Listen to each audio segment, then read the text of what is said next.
Bientôt 14 h sur BFM TV. Bienvenue à vous si vous nous rejoignez dans l'après-midi info. Nous sommes ensemble jusqu'à 17 h. Bonjour à tous. Bonjour Thomas. Bonjour Fanny. Bonjour à tous. C'est parti.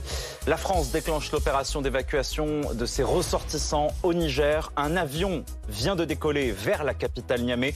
Les premiers Français pourront commencer à évacuer en fin d'après-midi.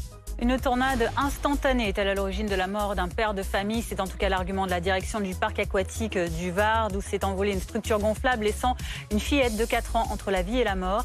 Météo ou défaut de sécurité, l'enquête tente de déterminer les causes du drame.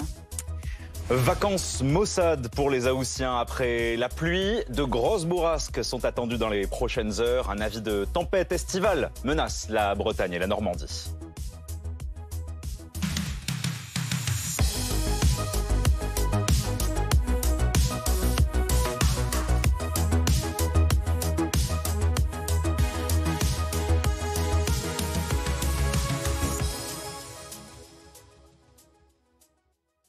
Les évacuations au Niger vont donc commencer. Le Quai d'Orsay procède au départ des ressortissants français en fin d'après-midi, puisqu'un avion se rend en ce moment à Niamey face à une situation de plus en plus tendue dans le pays depuis le putsch des militaires la semaine dernière. Sur place, notre correspondant Amaury Ochard. Bonjour Amaury, que savez-vous du déroulement de l'opération ?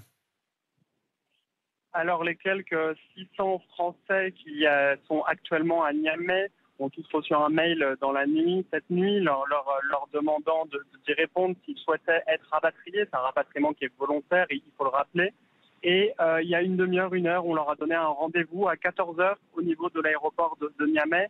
Donc pas d'évacuation militaire ou quoi pour le moment. C'est vraiment, sur la base de volontariat et deux, quelque chose qui se passe vraiment dans le calme. Là, je suis dans la voiture, on se rend actuellement à l'aéroport pour aller rencontrer ces Français. Et vraiment, la vie suit son cours. Il y a un vendeur de cigarettes qui alpague le passant juste à côté de moi. Vraiment, il n'y a aucune... En tout cas, l'attention n'est pas forcément visible ici, quoi. Elle est plus politique que dans la rue. Okay, vous ne ressentez pas de précipitation dans l'air. Vous le disiez, entre 500 et 600 Français sont sur place, vivent à Niamey.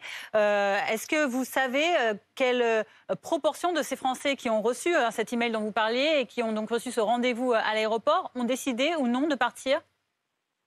Alors déjà, ce qu'il faut dire, c'est que sur ces 600 Français qui sont actuellement ici, il y en a une partie qui ne sont pas résidents, c'est des gens qui sont en mission. Il y a énormément de coopération internationale au Niger. C'est un pays qui est appuyé par les partenaires, qu'ils soient français, européens ou occidentaux en général. Donc en permanence, il y a énormément de missions de travail. Ce matin, on était dans un grand hôtel de la place. Justement, il y avait une mission de formation qui était là, des Français qui attendaient maintenant depuis 6 jours dans l'hôtel et qui ont reçu ce mail comme tout le monde ce matin. Ils se sont réveillés avec. Après, parmi les résidents permanents, le sentiment était plus mitigé. Les gens se demandaient un peu pourquoi la France évacue maintenant, alors que la situation, si on compare à la dernière évacuation en date de la France de ses ressortissants à l'étranger, c'était au Soudan en avril. Et très honnêtement, la situation est vraiment tout autre. La tension est beaucoup moins palpable aujourd'hui. Après, peut-être que ça évoluera. En tout cas, aujourd'hui, tout va bien. Donc Amaury, vous nous le disiez, les Français se rendent dans le calme jusqu'à l'aéroport. Ça veut dire qu'ils n'ont pas eu de crainte quant à leur sécurité en se rendant dans la rue pour rejoindre par leurs propres moyens ce point de ralliement. Non, vraiment pas énormément de crainte. Après, vraiment, ce qu'on appelle sentiment anti-français en France, beaucoup, il faut le mettre dans un contexte plus large. Vraiment, les gens en manifestation dimanche, et c'est des choses qu'on a entendues aussi à Bamako, qu'on a entendues à Ouagadougou. Les gens répètent à l'unanimité qu'ils n'ont pas du tout de velléité ou de haine contre les ressortissants français. C'est vraiment le système, comme ils l'appellent, français. C'est vraiment la coopération militaire qui n'a donné, selon eux, aucun fruit en plus de 10 ans de présence de l'armée française au Sahel. Et tout le monde nous disait vraiment, vous, la France, on ne veut plus de vous, mais vous, les ressortissants français, il n'y a aucun problème, vous pouvez rester là.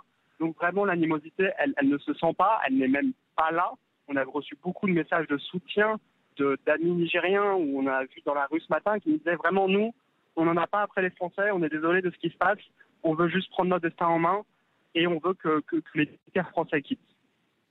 Merci beaucoup, Amaury. On va vous laisser vous rendre justement vers l'aéroport de Niamey pour nous rendre compte un peu plus tard dans ce journal, évidemment, des conditions d'évacuation donc de ces premiers Français qui devraient partir dans le milieu de l'après-midi, puisque ce premier vol donc rallie actuellement Niamey et que les premières évacuations devraient vraisemblablement se faire aux alentours de 16h. On en parle avec nos spécialistes en plateau. On est avec Ulysse Gosset. Bonjour. Bonjour également Néla Latrousse, chef du service politique de BFM TV. Néla, tout d'abord, on entendait dans le rapport de notre envoyé spécial, de notre correspondant, Amaury, cette question, même des Français sur place, finalement, qu'est-ce qui a déclenché cette décision d'évacuation alors qu'il y a 2 jours encore, Catherine Colonna semblait rejeter l'option? Déjà, qui prend la décision? C'est le chef de l'État. C'est Emmanuel Macron lui-même. On est dans le domaine réservé des présidents de la République, chef des armées, qui est en charge de la sécurité des Français, où qu'ils soient dans le monde. Donc il y a assez peu de doute que cette décision, même s'il n'y a pas de communiqué de l'Élysée l'annonçant, mais elle est prise par le chef de l'État. Ensuite, effectivement, quand est prise cette décision et pourquoi est prise cette décision? Ça fait partie des options qui étaient à trancher ces derniers jours sur le bureau d'Emmanuel Macron, qui, je le rappelle, à son retour d'un long voyage en Océanie, en Nouvelle-Calédonie, la première réunion qu'il tient à son retour, c'est un conseil de défense ce week-end à l'Élysée, consacré à la situation au Niger. Donc sur la table à ce moment-là, plusieurs hypothèses, dont celle de l'évacuation, qui n'est pas l'hypothèse privilégiée. Le lendemain, l'attaque, ou en tout cas les manifestations très belliqueuses devant l'ambassade de France à Niamey. Et c'est là qu'il y a un début d'accélération du calendrier. L'ambassade prise pour cible, l'espace aérien fermé, donc l'impossibilité pour les ressortissants français qui souhaiteraient quitter le Niger de le faire par leurs propres moyens. Restait plusieurs décisions à prendre. Donc, quand évacuer? Une fois que les conditions de sécurité sont réunies, retour au calme depuis dimanche, ce qui permet aux ressortissants de pouvoir rallier le point de ralliement tel que l'évoquait Amaury Bochard, dans un calme relatif et sans crainte pour leur sécurité. Quand l'annoncer ce matin, une fois qu'on s'est assuré que la matérialité de cette évacuation est possible, c'est-à-dire qu'on a suffisamment d'avions, qu'ils peuvent arriver jusqu'à Niamey. On sait que le chef de l'État a encore échangé, par exemple, hier, avec un certain nombre de présidents de pays frontaliers. Il y a la question très physique de savoir est-ce que l'avion passe, par l'espace aérien algérien pour arriver jusqu'au Niger? Est-ce qu'il contourne tout ça? C'est les décisions qu'il faut prendre avant d'annoncer une décision d'évacuation. Il faut s'assurer que tout cela est faisable. Et puis, la dernière question, c'est comment mener cette évacuation. Donc là, c'est les questions très pratiques. Combien de Français veulent partir? Combien d'Européens? Combien d'avions on convoie? La coordination avec les partenaires européens. Donc c'est ce qui fait que la décision, au final, est annoncée ce matin, alors qu'effectivement, elle était dans les airs, ou en tout cas qu'on pressentait qu'il y avait une interrogation autour de cette évacuation depuis quelques jours déjà. Mais Neila, ça veut dire que l'Élysée a jugé que la menace qui planait sur les Français, les ressortissants français sur place, était devenue trop importante pour précipiter cette décision? L'Élysée a jugé que, au-delà même de la question de la menace, les Français qui souhaitaient partir, qui ne se sentaient plus en sécurité ou qui souhaitaient, face à la dégradation potentiellement à venir des prochains jours, prendre leurs dispositions, n'avaient pas la possibilité de le faire, puisque les frontières sont fermées et que l'espace aérien est fermé. Mais on nous assure, tous nos interlocuteurs nous assurent qu'il n'y a pas eu de fait déclencheur cette nuit qui aurait précipité une décision. Il fallait simplement s'assurer d'une fenêtre d'opportunité, comme on dit, c'est-à-dire d'un moment où matériellement les avions français peuvent se rendre à Niamey pour aller chercher des ressortissants français, que l'ensemble des ressortissants français souhaitant quitter le territoire aient été contactés et aient fait savoir qu'ils souhaitaient partir, que les Européens souhaitant partir aussi aient fait connaître leur volonté, et puis s'assurer que côté nigérien, la sécurité de cette opération serait assurée et qu'il n'y aurait pas, pour ainsi dire, d'avions qui seraient empêchés de décoller une fois sur place ou empêchés d'atterrir tout simplement. Alors on parle de cette décision donc d'évacuation donnée par la France et qui commence donc à être organisée sur place avec notre invité Sédi Kaba. Bonjour, vous êtes journaliste spécialiste du Sahel, auteur de l'ouvrage Mali Sahel, notre Afghanistan à nous. Une décision donc qui a été accélérée d'évacuation au Niger, alors que le Mali, le Burkina Faso voisins ont assuré qu'une intervention militaire de la France contre le Niger pourrait être considérée comme une déclaration de guerre à leur encontre. Est-ce que vous estimez que la situation risque de se dégrader dans les jours à venir, que la situation est aujourd'hui tendue à ce point qu'il faut prendre ce genre de décision? Oui, je crois que la décision obéit aussi à une volonté d'anticipation les éléments que nous avons amènent à penser que la situation pourrait se dégrader, puisque la CEDEAO a donné un ultimatum d'1 semaine à la junte pour restituer le pouvoir aux autorités qu'elle a renversées. Et les militaires ne sont pas dans cet état d'esprit, ils ne sont pas dans la posture de revenir en arrière, ils sont même, je dirais, à un point de non-retour. Donc, il est possible qu'il y ait dans les prochains jours une aggravation de la situation. Et la France a choisi d'évacuer ses ressortissants dans une volonté d'anticipation. La décision a été d'autant plus facile à mettre en œuvre que la France a une présence militaire d'au moins 1500 hommes au Niger depuis qu'elle s'est retirée définitivement du Mali. Donc tout cela, l'ensemble des facteurs, je crois que l'ensemble des éléments d'appréciation entre les mains des décideurs français les ont amenés à prendre cette mesure-là. D'autant d'ailleurs qu'il y a une manifestation qui est prévue jeudi prochain. Et du côté français, on entrevoit une possibilité que cette manifestation dégénère. Et on a choisi de prendre le devant justement pour éviter qu'on arrive à une escalade comme on a pu le voir lors de la dernière manifestation. Seydi Kaba, est-ce que ce départ des Français entérine le putsch? Est-ce que désormais la situation politique au Niger est figée, est actée? Non, le départ des Français n'entérine pas le putsch du tout. Le pouvoir de fait ne va pas être reconnu ni par la communauté internationale, ni par la communauté des États d'Afrique de l'Ouest, qui assure actuellement le leadership de la recherche d'une solution politique. Il y a encore des discussions pour faire entendre raison aux militaires auteurs du coup d'État, les amener à rétablir dans ses fonctions le président Bazoum. Moi, je ne suis pas sûr qu'ils le feront, mais en tout cas, s'ils ne le font pas, il y a un certain nombre de mesures qui ont été prises par la CEDEAO, la fermeture de frontières terrestres et aériennes, les gels des avoirs des militaires eux-mêmes, les gels des transactions bancaires, un train de mesures qui est beaucoup plus dur que celui qu'on a pu voir lors du putsch au Mali et qui pourrait, dans le contexte du Niger, au regard des fondamentaux de l'économie nigérienne, qui dépend pour 40% de son budget de contribution extérieure, ce train de mesures peut créer l'effondrement du pays. Et j'espère que c'est là-dessus que compte la communauté économique des États d'Afrique de l'Ouest pour faire entendre raison aux militaires, mais je ne suis pas sûr que cela va être suffisant. Restez avec nous, Seydi Kaba. Ulysse Gosset est avec nous également, éditorialiste politique BFM TV, politique internationale. Comment concrètement cette opération qui débute donc, puisqu'on le rappelle, donc un avion est en trajet vers Niamey, comment ce genre d'opération va se dérouler à présent, dans quel délai, dans quelles conditions? Alors d'abord, il faut préciser que c'est le président de la République qui a pris sa décision dans la nuit. Il y a eu un conseil de défense samedi et ça a été l'occasion de préparer toutes les hypothèses, tous les scénarios. L'un d'entre eux était l'évacuation. La question qui s'est posée à la France était de savoir si on attendait que la situation se dégrade éventuellement, s'il y avait par exemple des incidents, une intervention armée, par exemple des pays d'Afrique de l'Ouest, pour déloger les putschistes, ou si on décidait d'évacuer avant pour le faire dans le calme et non dans la précipitation. Donc c'est la deuxième solution qui a été choisie. On évacue maintenant parce que le calme est relatif, mais il est tout de même là. Il n'y a pas de nouvelles manifestations contre la France, donc on profite. Il y en aura une jeudi apparemment. Il y en aura une autre jeudi, absolument. Et donc on profite du calme d'aujourd'hui pour évacuer le plus rapidement possible. C'est une opération, pour répondre à votre question, qui devrait durer 24 heures. C'est ce qui est annoncé. En même temps, on sait qu'il y a actuellement un avion A330 qui a décollé de France d'une base militaire aérienne en début d'après-midi. Il y a 7 heures de vol environ. Il va arriver en milieu d'après-midi, le temps de charger les passagers et de repartir. Ils arriveront sans doute dans la nuit en France. Et chaque appareil peut envisager de prendre à son bord environ 200 personnes. Or, les chiffres sont beaucoup plus importants. Vous savez qu'on parle d'une évacuation de 600 à 700 Français et au total de 1500 ressortissants français et européens, puisqu'il y a des Européens de la communauté européenne qui sont là et qui souhaitent également partir, puisque je le rappelle, l'aéroport international est fermé, les frontières sont fermées, l'espace aérien est fermé. Donc l'opération va durer au minimum 24 heures.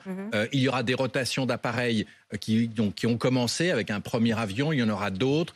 Le plus difficile, ça a été de trouver un accord avec la junte pour la convaincre qu'il ne s'agissait pas d'un coup d'État déguisé, d'une opération militaire déguisée organisée par la France, puisqu'ils accusaient la France de vouloir intervenir. Donc vraiment de les rassurer et de leur dire qu'il s'agit vraiment d'une opération civile et pas d'une manœuvre. Et donc, une fois que cet accord politique a été acquis, grâce aux liens qui existent quand même entre l'armée française et les militaires au pouvoir, eh bien, il a été possible d'ouvrir l'espace aérien et de préparer l'atterrissage de l'appareil. Donc voilà comment ça va se passer. Plusieurs rotations. Un accueil dans la nuit pour les premiers ressortissants et sans doute demain dans la journée pour les autres. Évidemment, tout le monde souhaite que les choses se passent dans le calme et en coordination totale avec l'armée du Niger et donc avec les putschistes. Et ce qu'il a fallu obtenir, c'est comme je le disais, c'est un accord des putschistes pour laisser les appareils atterrir, pour que les ressortissants soient regroupés dans des points et que leur sécurité soit assurée, qu'ils soient conduits ensuite vers l'aéroport international et qu'ils puissent décoller sans problème. Merci Ulysse. Merci Sedi Kaba d'avoir été en direct avec nous, journaliste spécialiste du Sahel. Je mentionne votre ouvrage Mali, Sahel, notre Afghanistan à nous. À la une également, cet après-midi, 2 jours après le drame du Wonderland, ce parc de loisirs dans le Var, une structure gonflable qui a été projetée sur une 50aine de mètres. La petite fille de 4 ans, grièvement blessée, est toujours dans un état sérieux.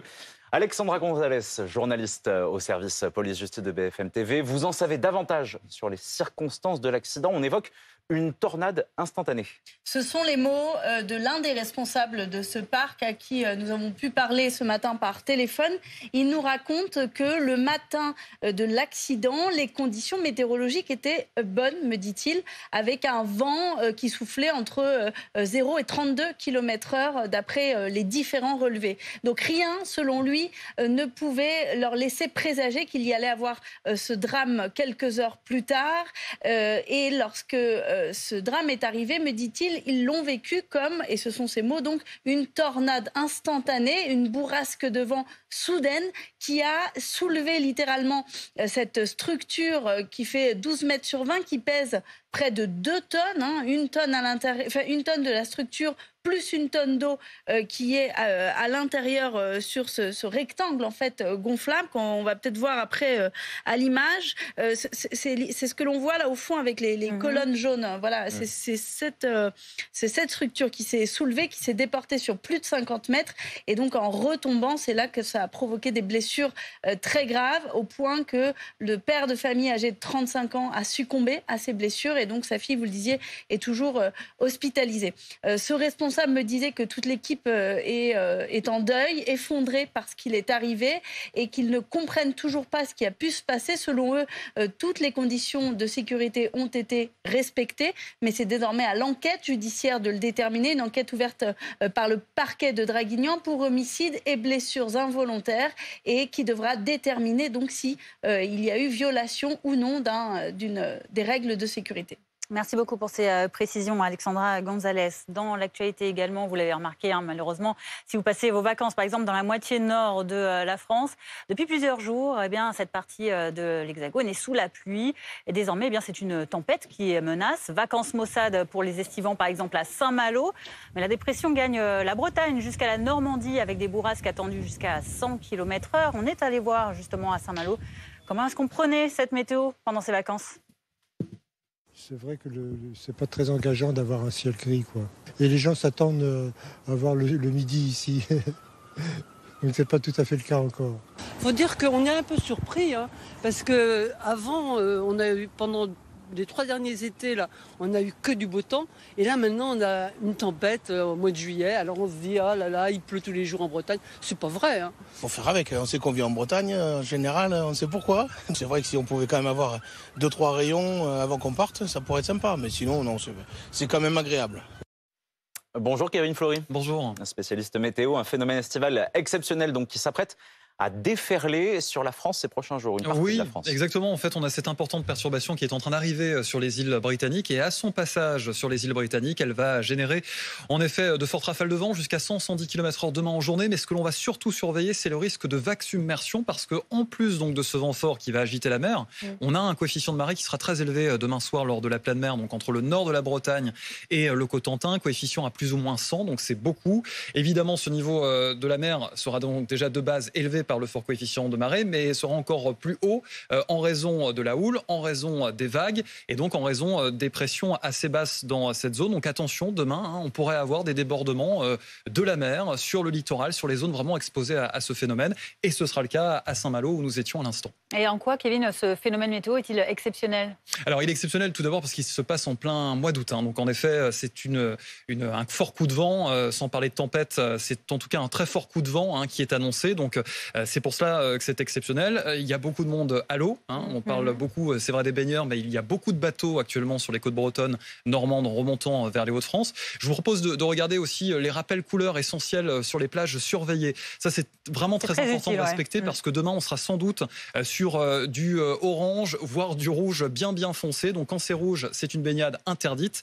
Les maîtres nageurs sauveteurs seront toujours présents, mais c'est strictement interdit. Et puis donc pour les plaisanciers, les numéros d'urgence qui s'imposent en cas de besoin, là aussi c'est un rappel essentiel pour contacter les différents CROSS, la Société nationale de sauvetage en mer, Canal 16 sur les VHF, donc pour les plaisanciers à bord de bateaux. Et puis depuis la terre, sur le littoral, on peut composer le 196 pour être mis en lien direct avec ces sauveteurs. Voilà pour les précautions, donc pour les Haussiens qui sont en vacances. De quand date la dernière dépression similaire en France, de cette intensité à cette période de l'année? Similaire, c'est difficile de le dire, mais la plus grosse tempête connue dernièrement, c'était en juillet 2021, la tempête Cyprian, où on avait dépassé quand même les 140-150 km/h sur les côtes bretonnes début du mois de juillet. Donc là, c'était vraiment remarquable. Demain, ce sera aussi remarquable, mais avec une intensité heureusement bien moins prononcée qu'il y a donc maintenant 2 ans. Merci pour ces précisions, Kevin Fleury. Tout de suite, la chronique éco. Entreprendre et construire un climat d'avenir. Votre programme avec Groupe Verlaine pour devenir franchisé dans les énergies renouvelables. Groupe Verlaine, le climat de confiance.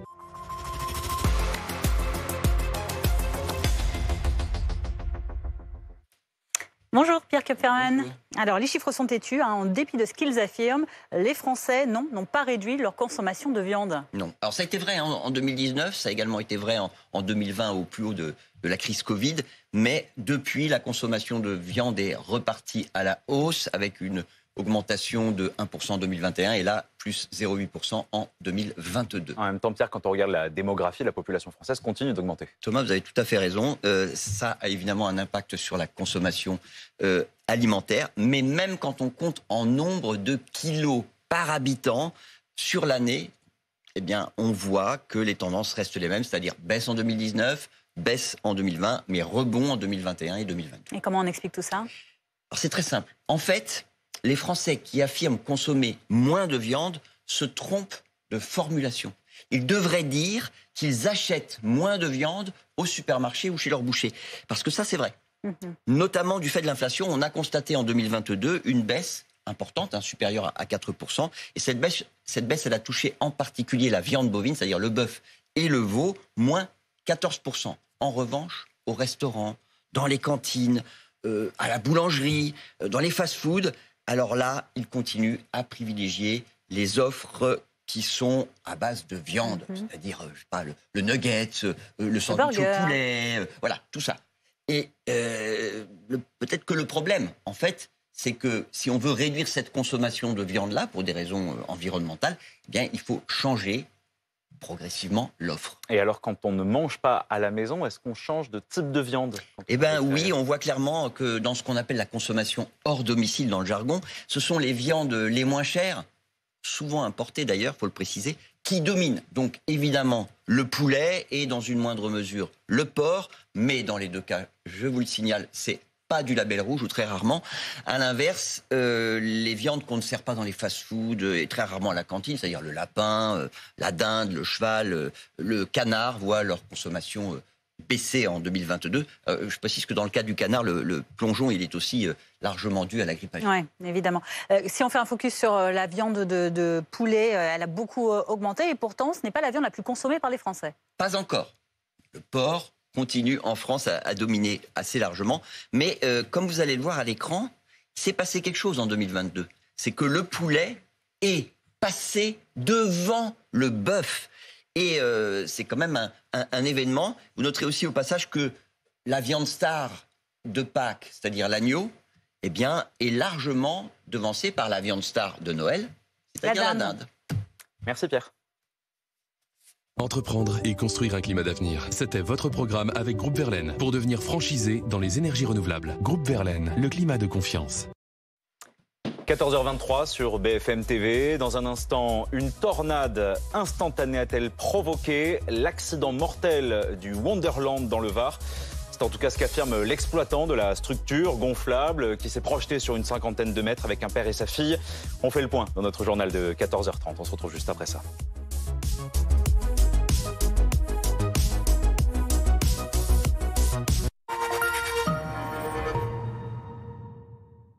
Chers voisins, voici des livres que nous avons lus et relus et nous aimerions vous en faire profiter. Vous trouverez de tout, des romans, de la poésie et même des livres de recettes faciles à faire. Enfin, en théorie. Bref, on espère qu'ils vous plairont autant qu'à nous. PS, Charlie l'éléphant est très efficace pour endormir les enfants. Prendre soin de la planète, c'est tout vous. Mais c'est pas facile tous les jours. C'est comme consommer plus responsable ou recycler. Quant à s'engager et être plus solidaire, on ne sait pas toujours comment faire. Heureusement, ces gestes, vous les faites déjà en étant client chez SFR. Car avec nos mobiles et box reconditionnés, la mise en veille automatique de nos décodeurs TV, l'accompagnement vers l'emploi de 10 000 jeunes en 2022 ou nos gigas offerts à Emmaüs Connect, SFR agit pour être plus responsable et solidaire avec vous. Vous avez pris du poids mais vous ne comprenez pas pourquoi? Alors scannez ce QR code et répondez à notre quiz pour faire le point sur vos habitudes. C'est très simple. Prenez votre téléphone, ouvrez votre appareil photo et scannez ce QR code. Vous n'avez plus qu'à répondre aux questions de notre quiz. Combien de verres d'eau buvez-vous par jour? Combien d'heures dormez-vous par nuit? Et découvrez les facteurs de votre prise de poids. C'est gratuit et sans engagement. Alors scannez ce QR code pour faire le point dès maintenant et reprendre le contrôle de votre vie. Ou rendez-vous sur comej'aime.fr. comej'aime.fr.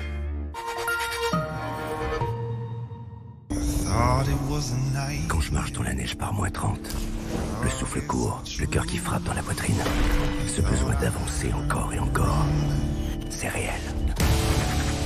Quand je passe les 300 km/h, les vibrations, le bruit, cette sensation de puissance, c'est réel. Quand je partage une expérience, quand je ressens ce que l'autre ressent, cet échange, c'est réel.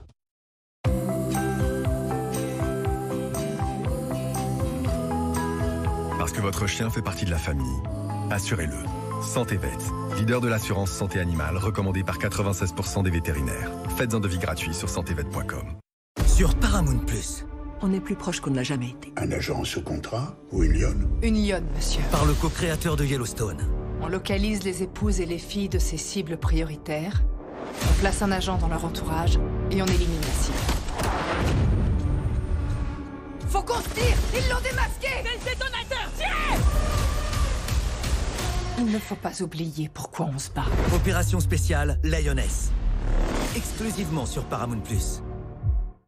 Découvrez le t-shirt Perco qui soulage le dos. Grâce à l'action de ses tenseurs, ce dispositif médical vous invite à vous redresser pour renforcer vos muscles. Il accompagne vos mouvements en toute discrétion. Et pour vos nuits, essayez le matelas Perco qui soulage le dos. Conçu avec des professionnels de santé, il soulage vos points de tension et réduit les contraintes sur votre dos. 87% des utilisateurs déclarent avoir réduit leur douleur. Profitez des derniers jours des soldes sur perco.com. Perco, libérez votre dos. VeryChic vous offre des voyages extraordinaires jusqu'à moins 70%. Vivez une expérience inoubliable et partez à la découverte du monde avec VeryChic. Séjournez en hôtel de luxe et profitez d'avantages exclusifs. Inscrivez-vous gratuitement sur verychic.fr et payez en 4 fois avec Floa.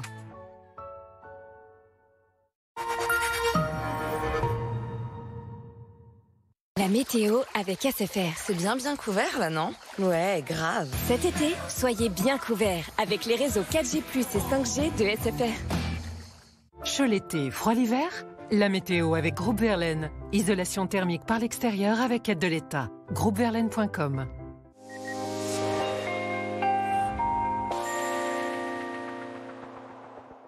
Bonjour, beaucoup de vent et de la pluie dans les prochaines heures sur une grande partie de la France. Le temps est en train de changer avec l'arrivée d'une importante perturbation sur les îles britanniques qui va très vite nous concerner. Avec déjà donc en ce moment l'arrivée de nouveaux nuages sur les départements bretons, de la pluie, un renforcement du vent à prévoir dès la soirée. Mais c'est vraiment petit matin demain que les rafales vont vraiment se réveiller. 70-80 km/h entre France et Angleterre. Beaucoup de vent également dans l'intérieur. Regardez au passage du front pluvieux ici avec des pointes jusqu'à 70 km/h. On restera au calme plus au sud, matin comme après-midi avec du soleil, mais avec ce vent qui restera lui aussi sensible de la Corse en revenant vers le continent. Dans l'après-midi, renforcement du vent donc sur les côtes de la Manche, 100-110 km/h tout à fait possible. Et puis arrivée donc d'un autre front pluvieux avec des précipitations là aussi parfois assez généreuses, plutôt sous forme d'averses, mais elles seront présentes. À l'avant, un peu plus de soleil, mais du vent très sensible là également, avec jusqu'à 70 km/h, peut-être un peu plus dans l'intérieur des terres. Avant une dégringolade du mercure à partir de jeudi matin, les prévisions restent assez douces pour les températures du matin, avec 17 degrés quand même pour Paris, 15 degrés dans le nord en direction de Strasbourg, 22 degrés dans le sud-est. Et dans l'après-midi, on va avoir chaud encore en vallée du Rhône, jusqu'à 35 annoncés, 24 degrés pour Bordeaux, 22 degrés pour Nantes. Il fera 19 degrés tout au plus dans le département de la Manche. C'était la météo avec SFR. C'est bien couvert là, non? Ouais, grave. Cet été, soyez bien couverts avec les réseaux 4G+ et 5G de SFR. C'était la météo avec Groupe Verlaine, installateur de pompes à chaleur Atlantique alimentées par une centrale photovoltaïque. Groupe Verlaine, le climat de confiance. 14h30 sur BFM TV. Bienvenue à vous si vous nous rejoignez pour l'après-info. À la une, cette tornade instantanée qui pourrait être à l'origine de la mort d'un père de famille. C'est en tout cas l'argument de la direction du parc aquatique du Var, d'où s'est envolée une structure gonflable et qui a laissé une fillette de 4 ans entre la vie et la mort. Météo ou défaut de sécurité, l'enquête se poursuit pour déterminer les causes de ce drame. L'opération d'évacuation des Français au Niger est enclenchée. En ce moment même, un avion de l'armée de l'air est en route vers Niamey, la capitale. Les Français sur place pourront commencer à évacuer le pays en fin d'après-midi. 13% d'arrêt de maladie en moins chez les policiers du sud de la France, moins 40% à Paris. La grogne des policiers après l'incarcération de leurs collègues de la BAC à Marseille est-elle en train de marquer le pas? Décryptage dans ce journal. Mais tout d'abord, au lendemain de la mort du père de famille emporté par le vent dimanche dans une structure gonflable où il jouait avec sa fille à Saint-Maximin-la-Sainte-Baume, la direction du parc d'attractions varois se dit en deuil. Elle déplore une tornade instantanée qui aurait emporté la structure. Alors, bourrasque imprévisible ou défaut de sécurité, l'enquête est en cours pour identifier les causes du tragique accident. Hilal Elafley. Plus de 24 heures après le drame qui a coûté la vie à un homme de 35 ans, les responsables du parc Wonderland déclarent être en deuil, effondrés pour la famille touchée. L'un d'eux s'est confié à BFM TV. Il indique que rien ne laissait présager un tel incident. On a vécu une tornade instantanée. Le matin même, les conditions météorologiques étaient très bonnes. Une bourrasque imprévisible s'est abattue soudainement, décrochant d'un coup cette seule structure gonflable, sans impacter les autres. Ce dimanche, Météo France enregistrait des rafales de vent de plus de 50 km/h à Saint-Maximin-la-Sainte-Baume. Mais l'un des responsables de Wonderland l'assure, les mesures de sécurité encadrant le parc et ses installations étaient bel et bien respectées. La structure rectangulaire qui s'est envolée pèse 2 tonnes. 1 tonne pour la structure et 1 tonne d'eau à l'intérieur. Elle était fixée avec 10 crochets, supportant chacun un poids total de 200 kg. Un dispositif qui n'a pas empêché l'envol de la structure gonflable où se trouvaient un père et sa fille.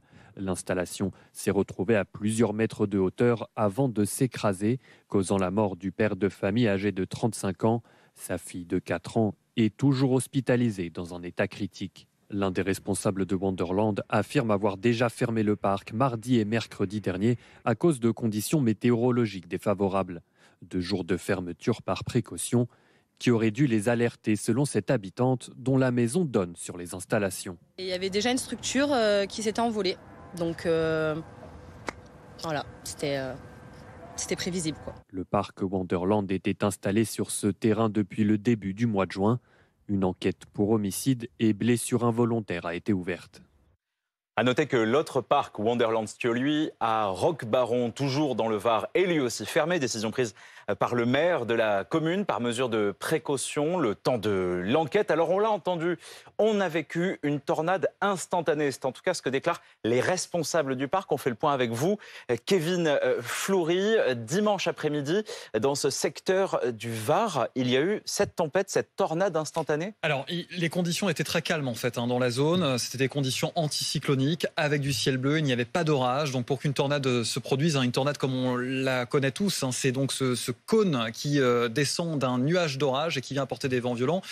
Visiblement, ce n'était pas du tout le cas. On a eu des rafales entre 12h et 15h, autour de 46 km/h pour les plus importantes. Ça, c'est les données de Météo France officielles. La station est installée en plus au cœur de cette commune.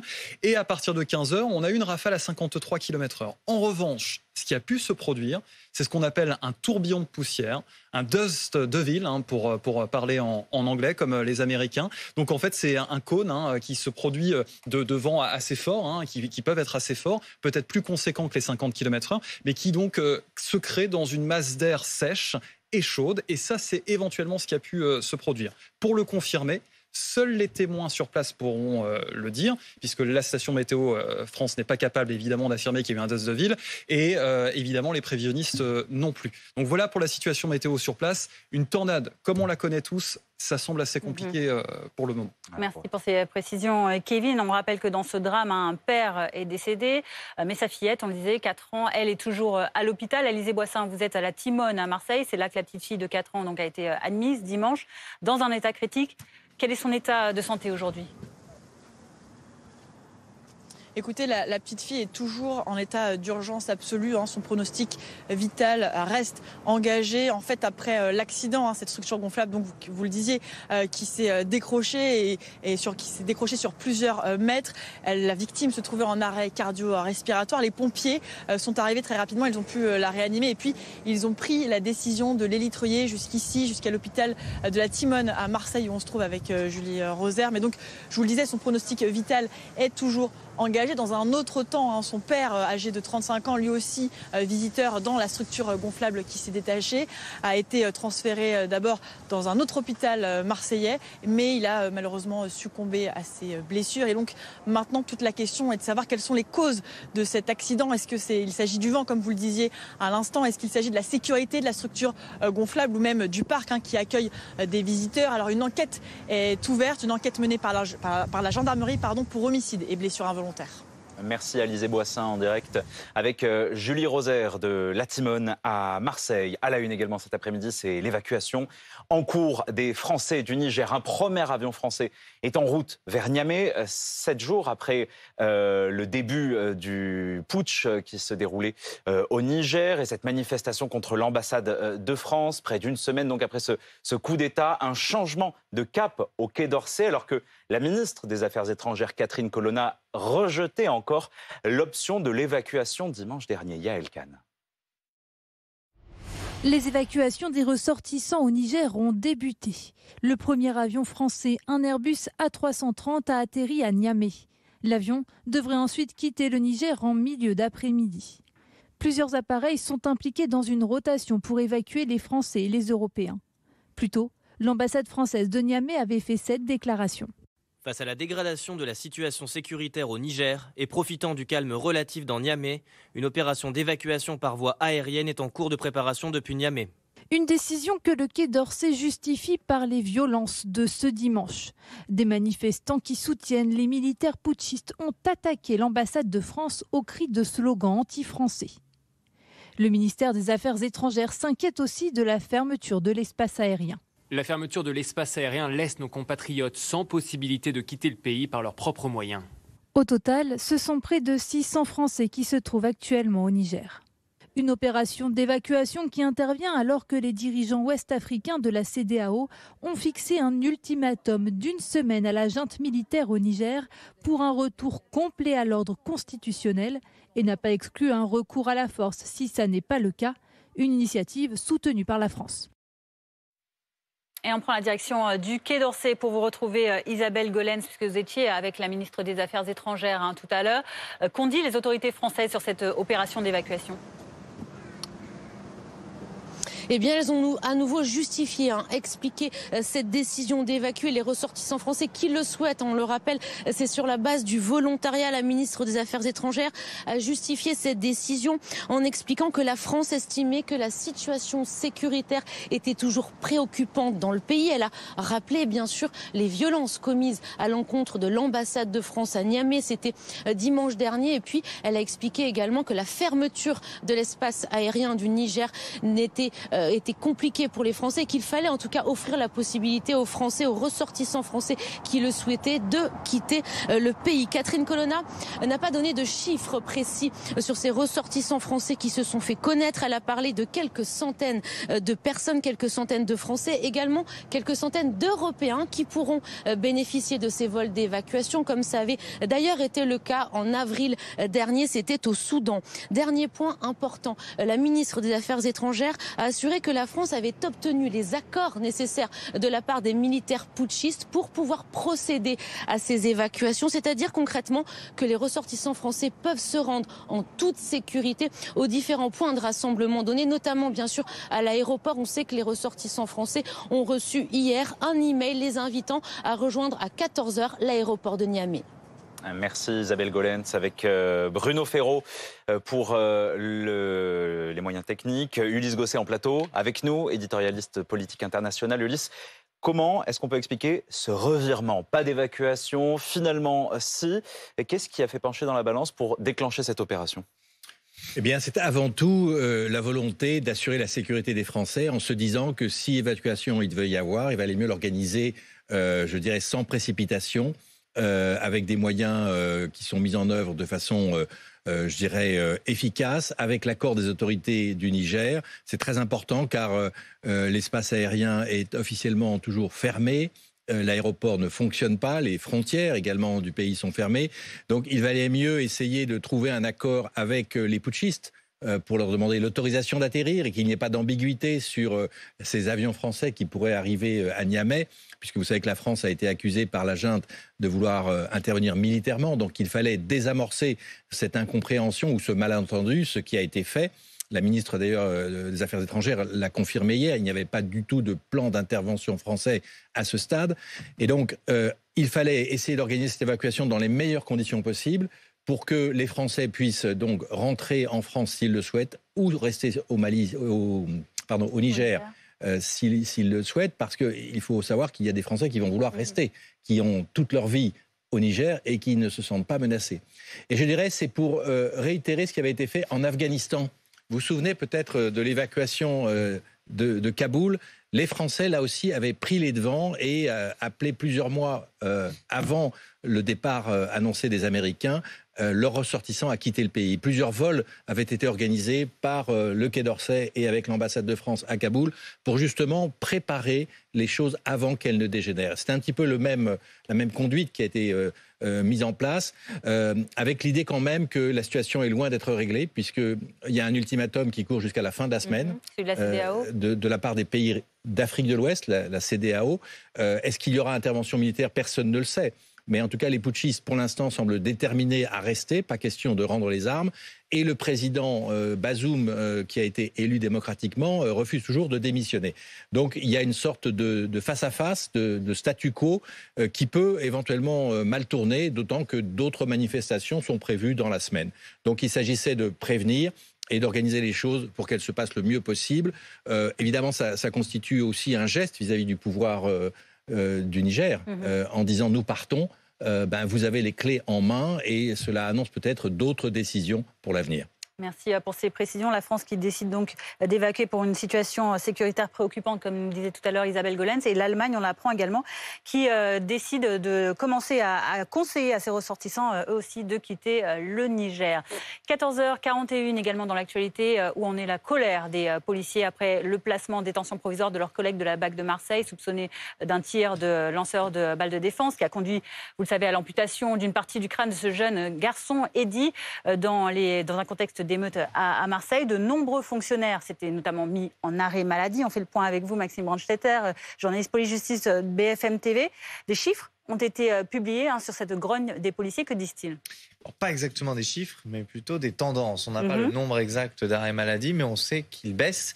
On sait que par exemple dans la zone sud, là où est partie l'affaire, puisque c'est un policier de la BAC de la zone sud dont on parle, il y a moins 13% d'arrêts maladie, moins 40% pour la zone préfecture de police de Paris. Donc pour la première fois, une source police nous indique qu'effectivement ce nombre d'arrêts maladie, ce mouvement semble un petit peu baisser. La question qui se pose, c'est quelles sont les raisons de cette baisse? On ne les a pas exactement, mais il y a plusieurs hypothèses. Déjà forcément l'usure de rester en arrêt maladie ainsi, peut-être la satisfaction. Vous savez, le ministre de l'Intérieur, il a accueilli les syndicats, il a pris un certain nombre d'engagements, il a donné un calendrier selon ce que lui demandaient les syndicats de police. Donc peut-être que c'est cette satisfaction-là. Un syndicaliste nous disait aussi peut-être que c'est lié à l'approche. Vous savez, le 3 août prochain, jeudi prochain, on va examiner l'appel en détention provisoire du policier. Les policiers, ils n'ont pas envie qu'il reste en détention provisoire et ils savent que les juges n'aiment pas agir sous la pression. Donc il y a peut-être un intérêt à réduire le mouvement juste avant cette décision. En tout cas, on ne le sait pas. Mais ce qui est sûr, c'est que jeudi prochain, le 3 août, la décision sera observée. Et s'il reste ou pas en détention provisoire, on verra si ça a un effet ou pas sur le grogne des policiers. Merci Maxime Brandstatter. Une question à la une en ce 1er août. Comment apaiser les tensions un mois après les émeutes qui ont suivi la mort du jeune Naël, tué par un policier à Nanterre, à Romainville, en Seine-Saint-Denis? Une association organise des débats entre jeunes de la commune et des villes limitrophes. Certains avaient participé aux émeutes, d'autres non. Ils se réunissent toutes les 2 semaines. Laura Champion et Marion Bercher ont participé à l'une des réunions. Reportage Yael Khan. À votre avis, avec toutes les images qu'on a vues passer sur les réseaux, à la télé, sur les unes des journaux et partout, pour vous, c'est quoi les pires incidents qui se sont passés pendant les émeutes? L'agression chez le maire d'Île Rose. C'est un débat organisé par l'association de jeunesse interculturelle de Romainville. L'objectif est de permettre à ces jeunes de s'exprimer, qu'ils aient participé ou non aux émeutes. Choqué par la violence de certains faits, Akibou a lui décidé d'arrêter d'assister au rassemblement. Moi, je suis parti parce que c'était sous la colère. Parce que Naël, ça peut être l'un de nous. Et du coup, après, quand j'ai vu que ça partait en vrille, tout ça, je suis rentré directement. Parce que j'avais peur que, par exemple, les forces de l'ordre ils nous frappent ou quelque chose comme ça. Depuis la fin des émeutes, ce restaurant est resté fermé, faute de pouvoir faire des réparations. Déjà, on a fermé avec une plaque de bois pour les sécurités. Il y a une porte électrique ouverture et tout est cassé. Ici aussi, pour les travaux, ça va coûter 49 000 €. L'assurance parc d'exploitation, on ne sait pas ça va rembourser combien, mais déjà, avec l'argent de trésorerie dans la société, on a payé les salariés, les redevances et loyers. Ce gérant pense pouvoir rouvrir son établissement d'ici 15 jours et espère que les clients seront au rendez-vous. On en vient à présent à cette bijouterie de luxe qui a été braquée à Paris. On l'apprend, c'était ce matin. Il n'y a pas eu de blessés. On fait le point avec vous, Mélanie Vecchio. Priorité au direct tout d'abord avec ces images, vous voyez, de cette bijouterie en question, bijouterie Piaget, pardon. Mélanie, que s'est-il passé exactement ? On sait que les faits se sont déroulés aux alentours de 13h, en tout début d'après-midi, place Vendôme, dans cette bijouterie du 7 rue de la Paix. Donc, place Vendôme, la bijouterie Piaget. Selon une source policière, ce sont 3 personnes qui se sont introduites à l'intérieur de cette bijouterie en exhibant une arme de poing. Elles sont reparties avec des bijoux. Bien heureusement, personne n'a été blessé. Le préjudice qui est toujours en cours d'évaluation est estimé, en tout cas est évalué entre 10 et 15 millions d'euros, ce qui est colossal. Et c'est la brigade de répression du banditisme qui est chargée de l'enquête. Enquête ouverte par le parquet de Paris pour vol à main armée en bande organisée et séquestration. Merci Mélanie Vecchio, journaliste police-justice à BFM TV. C'est peu dire que la météo est maussade en ce début du mois d'août. De la pluie, du vent sur la bonne moitié nord de la France. Et encore au moins un bon moment jusqu'à ce week-end. Beaucoup de vent attendu par exemple à Saint-Malo, où l'on retrouve Alexis Vivier. Alexis, vous êtes avec un moniteur de voile qui va tout simplement devoir fermer boutique. Le vent, il va se durcir ici à Saint-Malo. On attend des rafales jusqu'à 80 km/h pour demain, 110 km/h en rafale localement sur le littoral breton. Alors forcément, il faut s'adapter pour les vacances et les activités. Alors vous le voyez derrière nous, il y a des chanceux qui partent faire de la voile. Et je suis avec le responsable du centre nautique de cette plage à Saint-Malo. Jacques, bonjour Jacques. Bonjour. Alors c'est un peu la dernière journée pour profiter avant le déluge, c'est ça? Disons qu'aujourd'hui, oui, on va essayer de profiter un maximum. Demain, ça paraît un peu compliqué, donc on a décidé nous de pas anticiper on a anticipé plutôt l'annulation. On fera rien demain, on ferme le centre de voile et maintenant on essaie de trouver des solutions pour reporter les activités à jeudi, vendredi, samedi. Ça a l'air compliqué aussi, donc voilà, on va essayer de concentrer nos activités sur jeudi et vendredi. Pas trop déçu les enfants? Non, de toute façon, quand on ne peut plus y aller, il y a un moment, la sécurité prime. Voilà, donc on ne prend pas de risque du tout. Voilà, aujourd'hui, les conditions, il fait pas très beau, mais les conditions sont assez bonnes pour faire de la voile quand même. Alors, question sécurité, justement, les vents ils vont être au-delà de 80 km/h. Ça va ressembler à quoi en mer? En mer, le vent va tourner un petit peu, donc la mer va se former. Déjà hier soir, la mer s'était pas mal formée. Ça sera sans doute inacceptable pour nous. Bon, après c'est quand même pas des vents non plus hyper forts, c'est 80 km/h annoncé. Je pense que les pêcheurs seront en mer quand même. Voilà, ça sera pas dramatique. Voilà, il faut donc s'adapter pour les touristes, les commerçants aussi. Les terrasses seront certainement vides demain à Saint-Malo. Et forcément, en mer, les autorités recommandent d'annuler toute activité de plaisance ou nautique.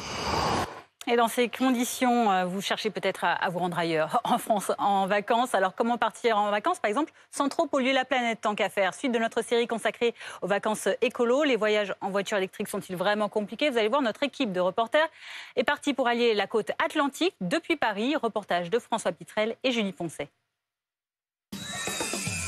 Vivez de bons moments devant votre programme avec le Parc Saint-Paul, le parc d'attractions pour toute la famille.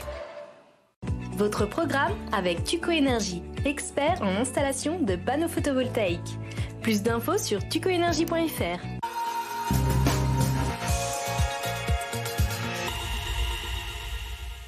Ça y est, c'est le grand départ, direction Le Croisic en Loire-Atlantique, mais en voiture électrique. Le GPS nous indique 500 km et 5 heures de route.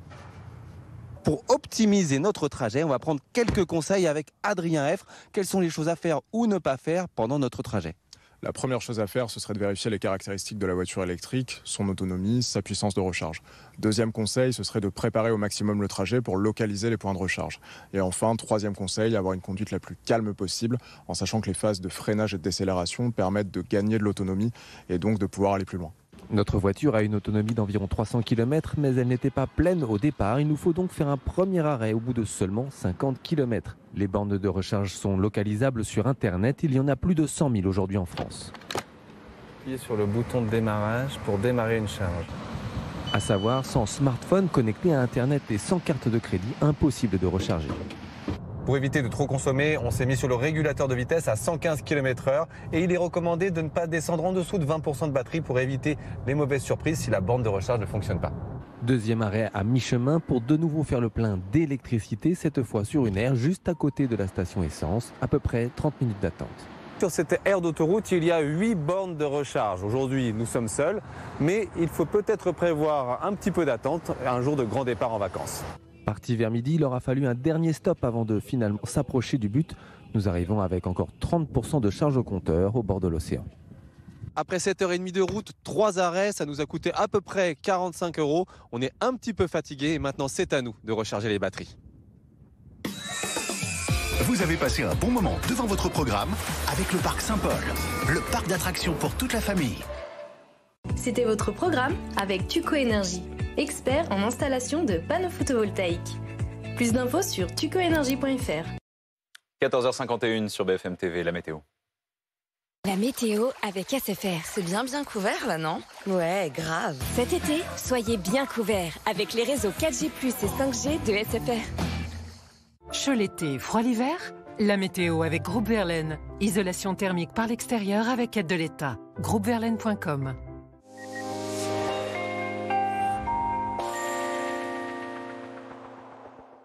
Bonjour, un fort coup de vent est attendu dans les prochaines 24 heures dans le nord-ouest de la France, essentiellement entre la Bretagne, que vous voyez ici derrière moi, avec déjà beaucoup de nuages, avec de bonnes rafales, la Normandie également, avec un temps très gris et des rafales qui avoisineront tout au long de l'après-midi les 60-70 km/h. Il va falloir rester prudent parce que les coefficients de marée à pleine mer demain seront élevés, plus ou moins 100, donc avec un risque de fortes rafales de vent, d'importantes vagues sur le littoral. Il faudra proscrire toute activité nautique pour la journée donc de demain, de mercredi. Voici les prévisions au petit matin, avec déjà donc des rafales autour de 70-80 km/h sur les côtes de la Manche. Dans l'intérieur des terres, le front pluvieux arrivé un peu plus tôt va continuer son chemin en direction de la plaine d'Alsace avec des pluies, avec là aussi un net renforcement, des rafales 60-70 km/h pour les plus importantes. Plus au sud, on restera matin comme après-midi sous le soleil, mais avec du vent toujours assez sensible entre la Corse et le continent. Dans l'après-midi, donc ces fortes rafales de vent vont encore s'intensifier. Vous le voyez ici sur les caps exposés, alors essentiellement sur la Bretagne et la Normandie dans un premier temps avec 100-110 km/h. Encore une fois, grande prudence. Vous êtes très nombreux en vacances sur le bord de mer. Vous allez être très nombreux à vouloir partir à la pêche à pied en raison des coefficients de marée élevés. Il faut vraiment proscrire ces activités dans les prochaines 24 heures. C'est vrai que c'est un coup de vent inhabituel, évidemment, en plein mois d'août. Voici les prévisions pour les températures de demain matin, avec des valeurs qui restent encore assez élevées en comparaison de ce qui nous attend pour la suite de la semaine. On sera sur du 14 degrés à Aurillac, 17 degrés à Paris, 15 degrés pour Lille, déjà 22 degrés sur la Côte d'Azur. Et dans l'après-midi, quand même, 35 degrés sur la moyenne vallée du Rhône, 24 pour Bordeaux, ça baisse de plus en plus. On aura 23 degrés à Paris, 19 à Cherbourg et donc 18 degrés sous le vent à Brest. C'était la météo avec SFR. C'est bien couvert là, non? Ouais, grave. Cet été, soyez bien couverts avec les réseaux 4G+ et 5G de SFR. C'était la météo avec Groupe Verlaine, installateur de pompes à chaleur atlantique alimentées par une centrale photovoltaïque. Groupe Verlaine, le climat de confiance.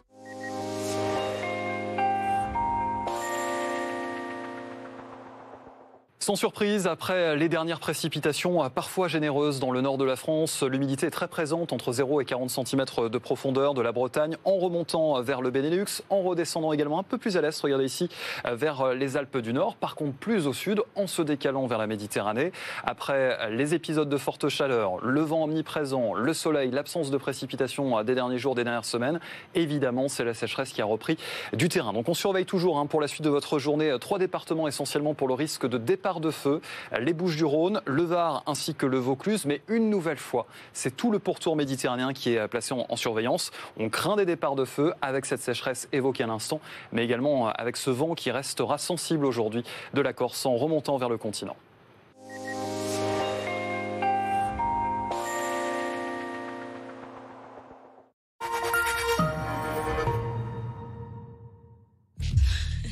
Let me shake it up and mix it.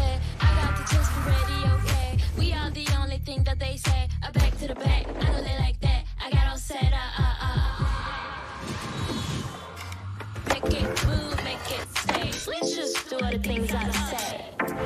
Shake it, say. The bass, the bass. Shake, shake the bass, shake. Shake the bass, shake. Shake the bass. Votre lit n'est pas seulement l'endroit où vous dormez. C'est le lieu où naissent vos projets. C'est le lieu où les moments inoubliables se mêlent à ceux dont vous ne vous souviendrez peut-être pas. C'est le cœur de votre maison. En ce moment, pendant les soldes d'été, profitez de jusqu'à moins 50% de réduction sur emma.fr. Profitez longtemps des sons que vous aimez. En vous protégeant des agressions sonores. Grâce à sa composition unique, la boule de cire Kies vous apporte confort et protection. Kies, qui prend soin de vous? Prendre soin de la planète, c'est tout vous. Mais c'est pas facile tous les jours. C'est comme consommer plus responsable ou recycler. Quant à s'engager et être plus solidaire, on ne sait pas toujours comment faire. Heureusement, ces gestes, vous les faites déjà en étant client chez SFR. Car avec nos mobiles et box reconditionnés, la mise en veille automatique de nos décodeurs TV, l'accompagnement vers l'emploi de 10 000 jeunes en 2022 ou nos gigas offerts à Emmaüs Connect, SFR agit pour être plus responsable et solidaire avec vous. Êtes-vous en situation de surpoids ou d'obésité? Pour le savoir, il faut calculer votre IMC, le fameux indice de masse corporelle. Pour le connaître, Scannez le QR code juste là. Au-delà de 25, vous êtes probablement en situation de surpoids. Au-delà de 30, en situation d'obésité. Par exemple, Erika avait un IMC de 27,7. Elle était donc en situation de surpoids. Aujourd'hui, grâce à Comme J'aime, Erika a retrouvé un IMC normal de 22,7. Et vous en êtes où? Scannez le QR code là. C'est simple, gratuit et sans engagement. Sinon, il y a le site là, commejaime.fr. Sur Paramount+, on est plus proche qu'on ne l'a jamais été. un agent sous contrat ou une lionne? Une lionne, monsieur. Par le co-créateur de Yellowstone. On localise les épouses et les filles de ces cibles prioritaires. On place un agent dans leur entourage et on élimine la cible. Faut qu'on se tire! Ils l'ont démasqué! C'est le détonateur! Tirez! Il ne faut pas oublier pourquoi on se bat. Opération spéciale Lioness. Exclusivement sur Paramount+. C'est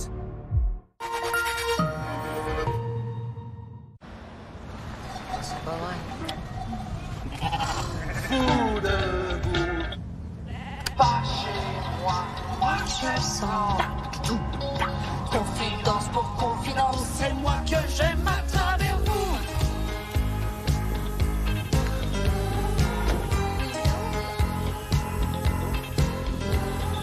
Confidence pour confidence, c'est moi que j'aime à travers vous si vous voulez.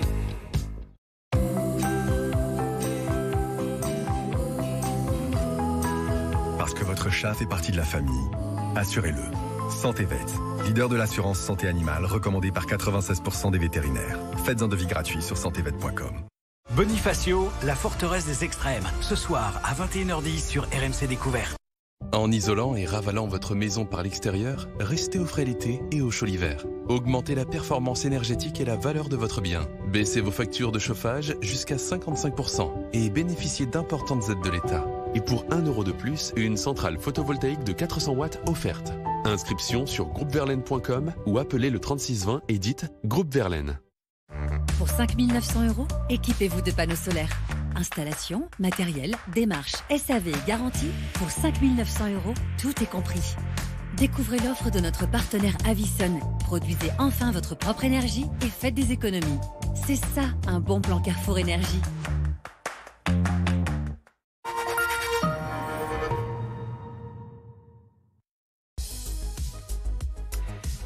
Il est 14h58 sur BFM TV, bonjour à tous. La France déclenche donc l'opération d'évacuation de ses ressortissants au Niger. En ce moment, un premier avion parti de France doit atterrir dans la capitale Niamey. Une tornade instantanée à l'origine de la mort d'un homme, oui, selon la direction du parc aquatique de Saint-Maximin-la-Sainte-Baume, d'où s'est envolée cette structure gonflable qui a laissé une petite fille de 4 ans entre la vie et la mort. Alors météo ou défaut de sécurité, l'enquête tente de déterminer les causes du drame.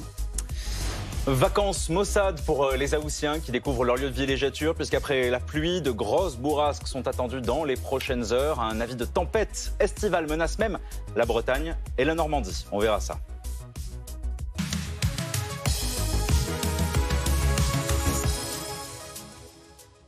Les évacuations au Niger ont donc commencé. Le Quai d'Orsay a procédé à l'envoi d'un avion pour évacuer les ressortissants face à une situation de plus en plus tendue depuis le putsch des militaires la semaine dernière. Ilana Laflaï. Les évacuations des ressortissants au Niger ont débuté. Le premier avion français, un Airbus A330, a atterri à Niamey.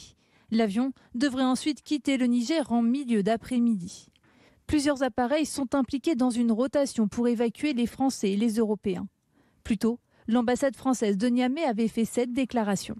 Face à la dégradation de la situation sécuritaire au Niger et profitant du calme relatif dans Niamey, une opération d'évacuation par voie aérienne est en cours de préparation depuis Niamey. Une décision que le Quai d'Orsay justifie par les violences de ce dimanche. Des manifestants qui soutiennent les militaires putschistes ont attaqué l'ambassade de France au cri de slogans anti-français. Le ministère des Affaires étrangères s'inquiète aussi de la fermeture de l'espace aérien. La fermeture de l'espace aérien laisse nos compatriotes sans possibilité de quitter le pays par leurs propres moyens. Au total, ce sont près de 600 Français qui se trouvent actuellement au Niger. Une opération d'évacuation qui intervient alors que les dirigeants ouest-africains de la CEDEAO ont fixé un ultimatum d'1 semaine à la junte militaire au Niger pour un retour complet à l'ordre constitutionnel et n'a pas exclu un recours à la force si ça n'est pas le cas, une initiative soutenue par la France. Alors comment sont déclenchées ce genre d'opérations? Écoutez la réponse de Néla Latrousse, chef du service politique de BFM TV. Déjà, qui prend la décision? C'est le chef de l'État. C'est Emmanuel Macron lui-même. On est dans le domaine réservé des présidents de la République, chef des armées, qui est en charge de la sécurité des Français, où qu'ils soient dans le monde. Donc il y a assez peu de doute que cette décision, même s'il n'y a pas de communiqué de l'Élysée l'annonçant, mais elle est prise par le chef de l'État. Ensuite, effectivement, quand est prise cette décision et pourquoi est prise cette décision? Ça fait partie des options qui étaient à trancher ces derniers jours sur le bureau d'Emmanuel Macron, qui, je le rappelle, à son retour d'un long voyage en Océanie, en Nouvelle-Calédonie, la première réunion qu'il tient à son retour, c'est un conseil de défense ce week-end à l'Élysée, consacré à la situation au Niger. Donc sur la table à ce moment-là, plusieurs hypothèses, dont celle de l'évacuation, qui n'est pas l'hypothèse privilégiée. Le lendemain, l'attaque, ou en tout cas les manifestations très belliqueuses devant l'ambassade de France à Niamey. Et c'est là qu'il y a un début d'accélération du calendrier. L'ambassade prise pour cible, l'espace aérien fermé, donc l'impossibilité pour les ressortissants français qui souhaiteraient quitter le Niger de le faire par leurs propres moyens. Restait plusieurs décisions à prendre. Donc, quand évacuer?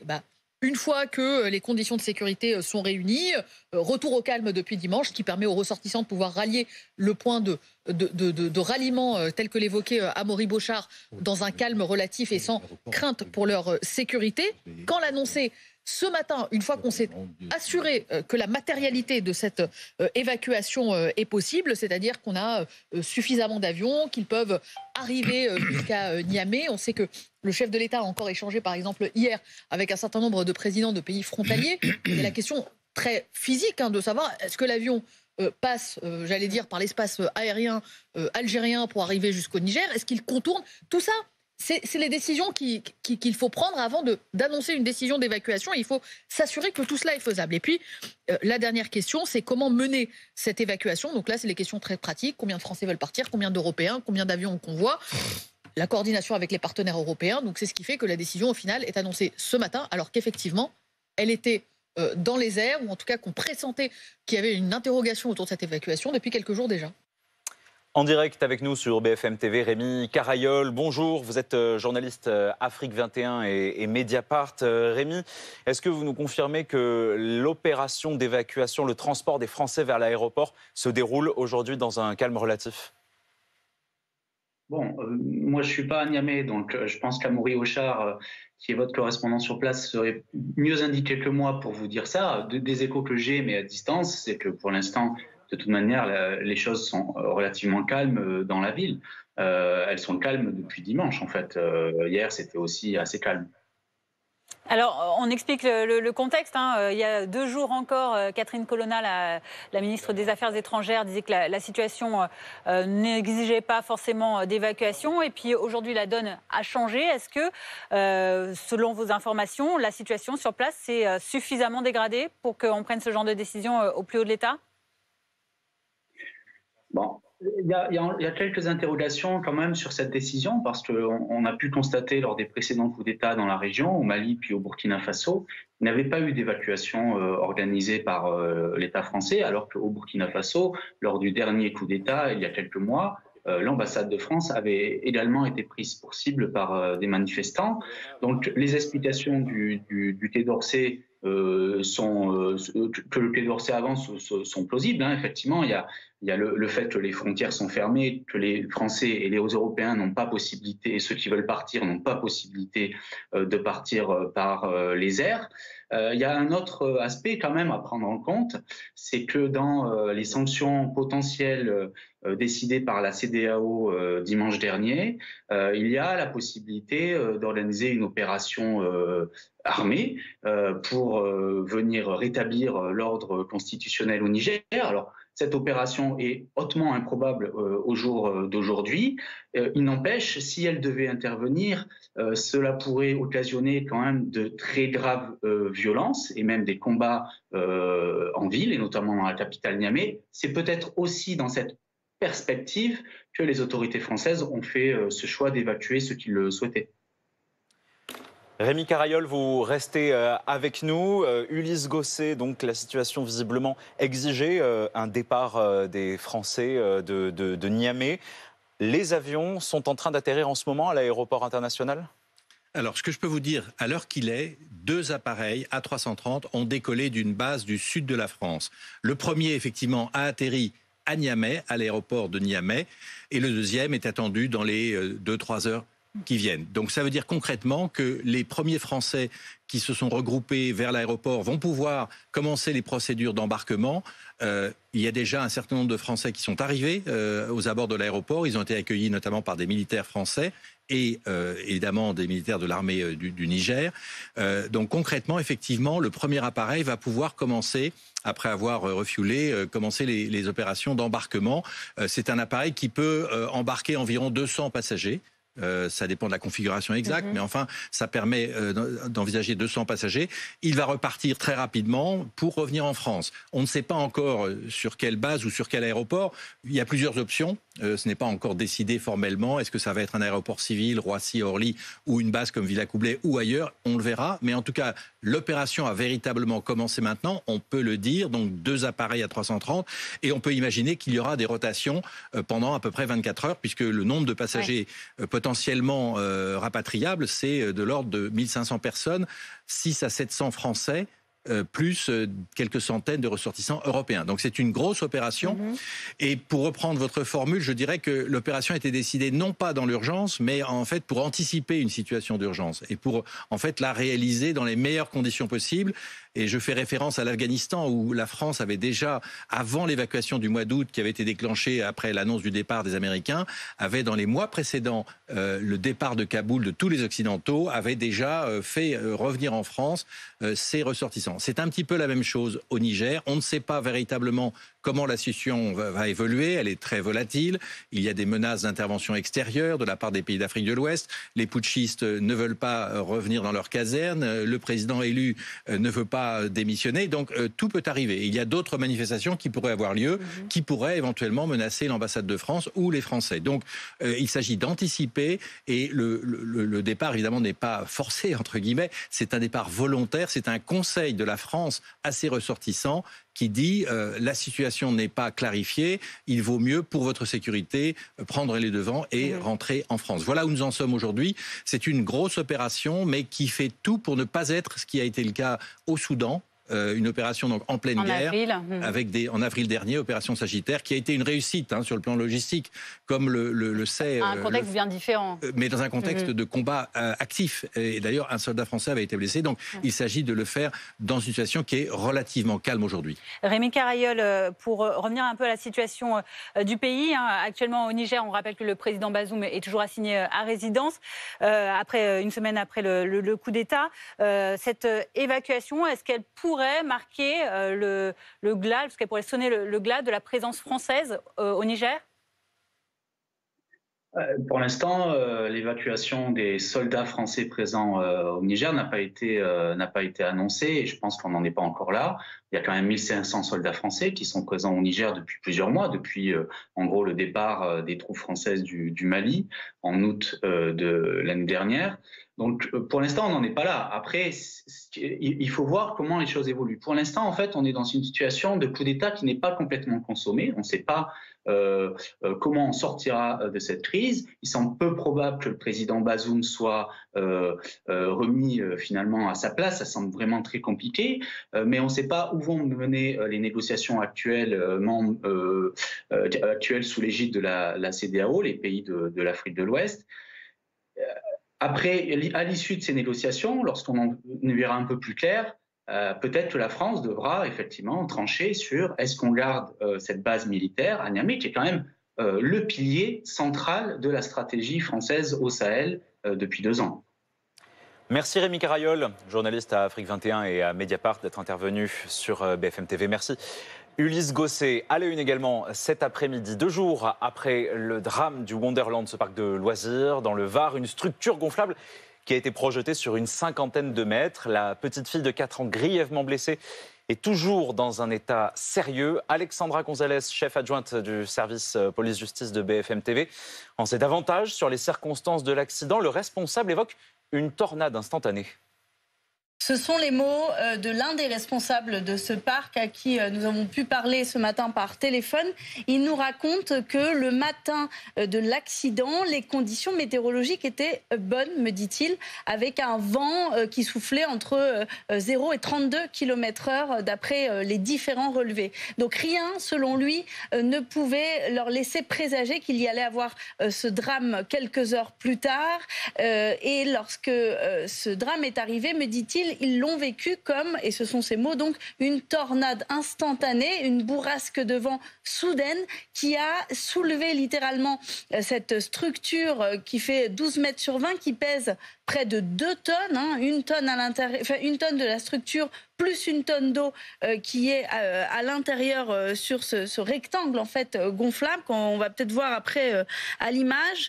C'est ce que l'on voit là au fond avec les colonnes jaunes. Voilà, c'est cette structure qui s'est soulevée, qui s'est déportée sur plus de 50 mètres et donc en retombant, c'est là que ça a provoqué des blessures très graves au point que le père de famille âgé de 35 ans a succombé à ces blessures et donc sa fille, vous le disiez, est toujours hospitalisée.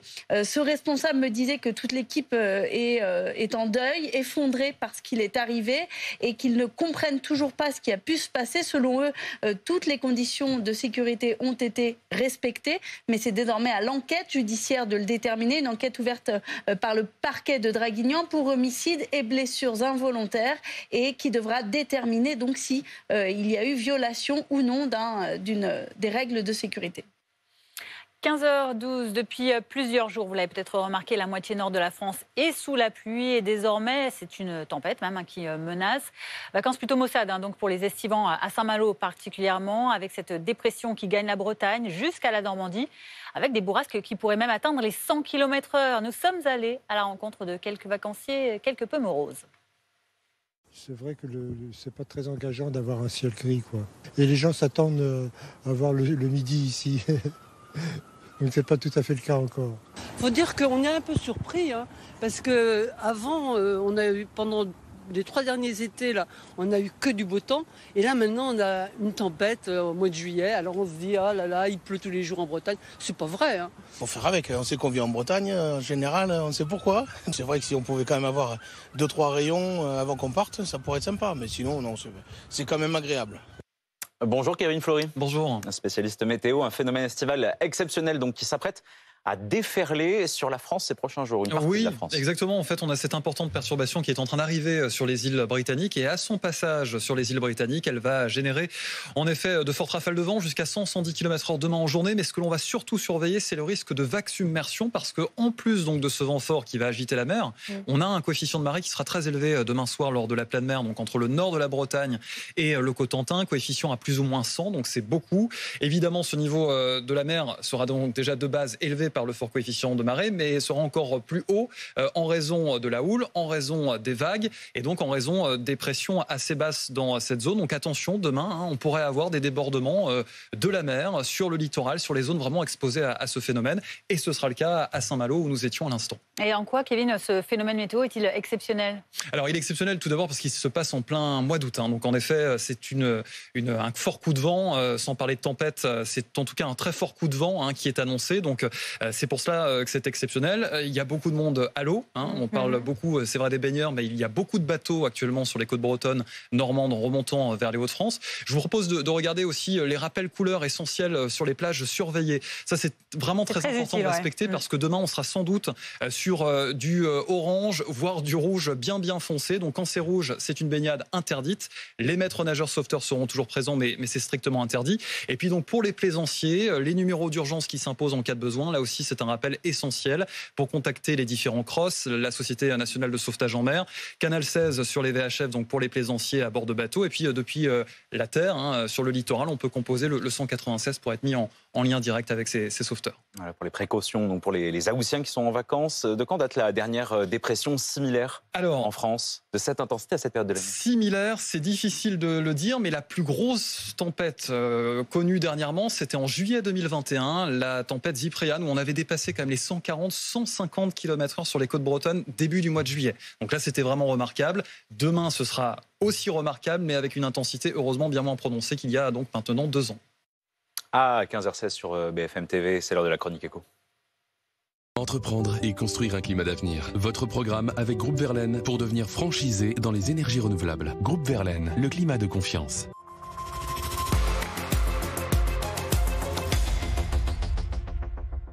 Bonjour Pierre Kupferman.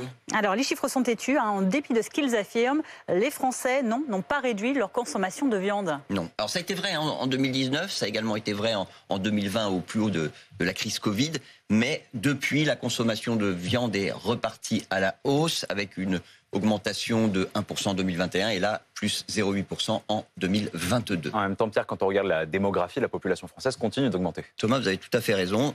Ça a évidemment un impact sur la consommation alimentaire, mais même quand on compte en nombre de kilos par habitant sur l'année, eh bien, on voit que les tendances restent les mêmes, c'est-à-dire baisse en 2019, baisse en 2020, mais rebond en 2021 et 2022. Et comment on explique tout ça? Alors c'est très simple. En fait, les Français qui affirment consommer moins de viande se trompent de formulation. Ils devraient dire qu'ils achètent moins de viande au supermarché ou chez leur boucher. Parce que ça, c'est vrai.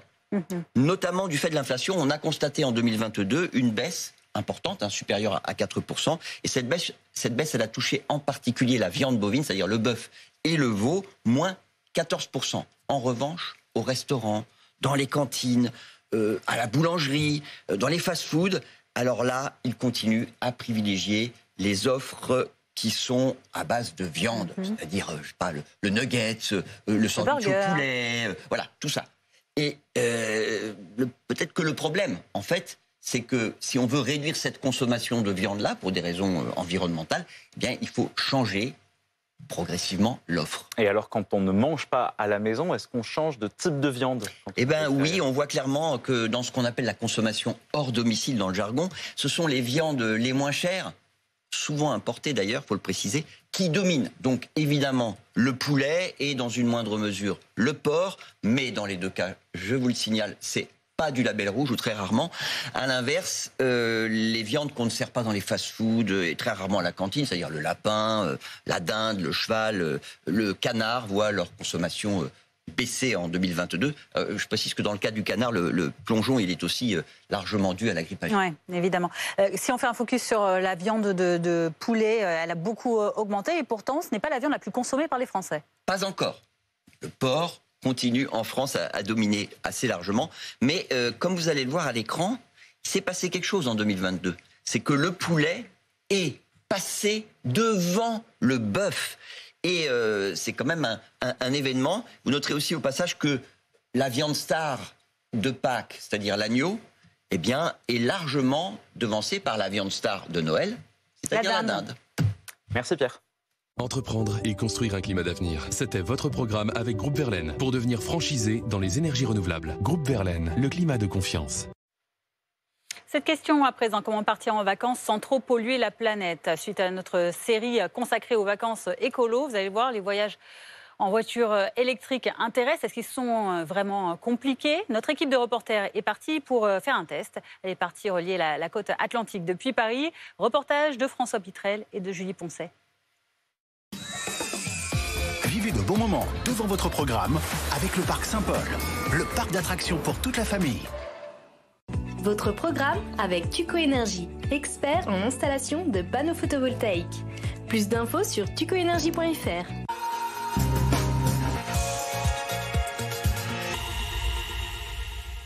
Ça y est, c'est le grand départ, direction Le Croisic en Loire-Atlantique, mais en voiture électrique. Le GPS nous indique 500 km et 5 heures de route. Pour optimiser notre trajet, on va prendre quelques conseils avec Adrien Effre. Quelles sont les choses à faire ou ne pas faire pendant notre trajet? La première chose à faire, ce serait de vérifier les caractéristiques de la voiture électrique, son autonomie, sa puissance de recharge. Deuxième conseil, ce serait de préparer au maximum le trajet pour localiser les points de recharge. Et enfin, troisième conseil, avoir une conduite la plus calme possible, en sachant que les phases de freinage et de décélération permettent de gagner de l'autonomie et donc de pouvoir aller plus loin. Notre voiture a une autonomie d'environ 300 km, mais elle n'était pas pleine au départ. Il nous faut donc faire un premier arrêt au bout de seulement 50 km. Les bornes de recharge sont localisables sur Internet. Il y en a plus de 100 000 aujourd'hui en France. Appuyez sur le bouton de démarrage pour démarrer une charge. À savoir, sans smartphone connecté à Internet et sans carte de crédit, impossible de recharger.